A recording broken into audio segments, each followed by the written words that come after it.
初咧，美國出版咗一本引起廣大網民熱議嘅書，書名叫做《Strangers》。Netflix 咧仲買咗佢嘅版權，準備開拍劇集。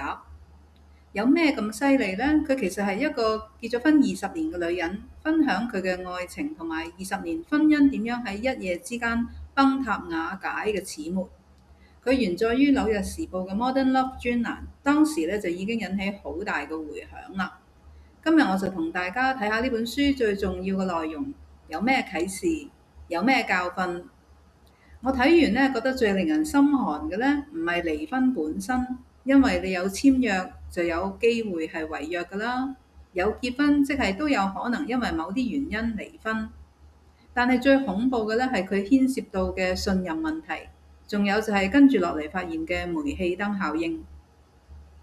首先講下咩係煤氣燈效應啦。呢個名詞呢係來自一部1938年嘅舞台劇。故事呢係講述丈夫為咗奪取妻子嘅財產，故意呢喺夜晚黑將屋裡面嗰個煤氣燈校暗佢，但係呢就堅持否認呢個事實。咁樣會令到妻子呢以為自己精神失常啦，甚至乎出現幻覺，懷疑自己嘅記憶同埋感知嘅能力，屬於情感操控同埋精神打壓，亦都係一種心理操縱嘅形式。最終嘅目的呢，就係要令到對方喪失自我判斷嘅能力，觸發起焦慮、憂鬱呢啲深層嘅心理問題，就係煤氣燈效應啦。Strangers 呢本書嘅作者呢，其實唔惹少㗎。Bell Burden 呢係哈佛、紐約大學嘅法學院高材生，佢有專業資格，出身又好，爸爸係媒體嘅大亨，外婆呢都係名女人嚟嘅。又係我哋而家成日都講嘅 Old Money 家族嘅成員，佢仲係2份遺產信託基金嘅承繼人，樣又唔差，簡直咧就係大眾眼裏面嘅天之驕女。但係條件好同命好咧係兩樣嘢嚟嘅。新冠肺炎肆虐嗰陣，作者話當時紐約嘅死亡人數咧已經超過咗2萬幾，疫情咧都仲係持續緊，成個城市咧好似癱瘓咗咁。佢哋咧都唔使去返工，唔使去返學，所以咧就在家工作，在家學習。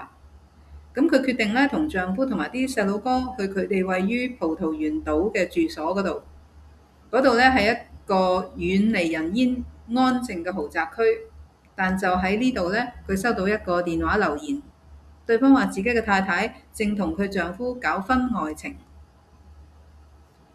呢個威力勁過原子彈同核爆嘅消息，即時當然炸裂咗佢嘅五臟六腑啦。因為佢根本就冇懷疑過身邊嘅人會另結新歡，仲要係喺新冠肺炎咁嚴重嗰陣，俾人哋丈夫發現。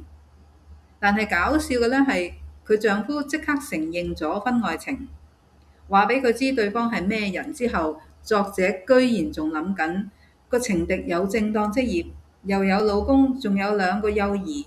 點解仲有時間同體力搞婚外情嘅呢？哇！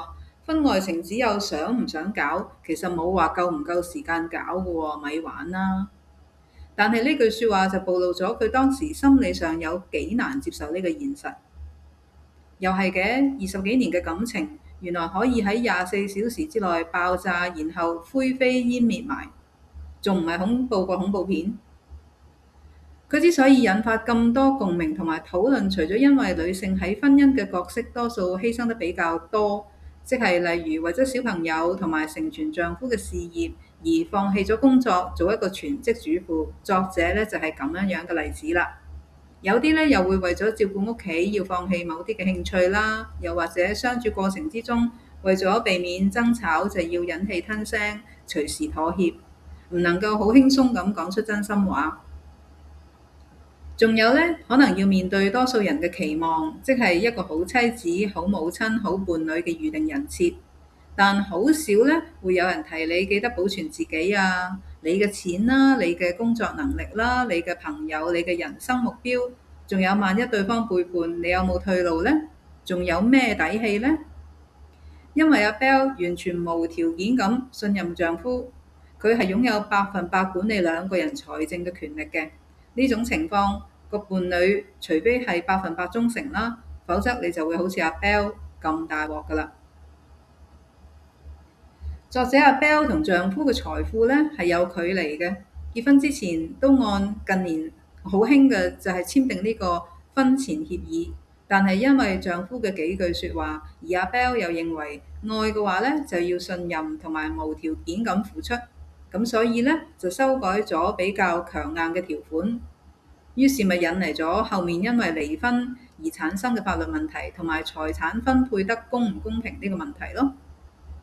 雖然阿 Bell 嘅家底厚，但係信託基金咧，亦都唔係任由你隨時可以動用，係有條款同埋規則章程限制嘅。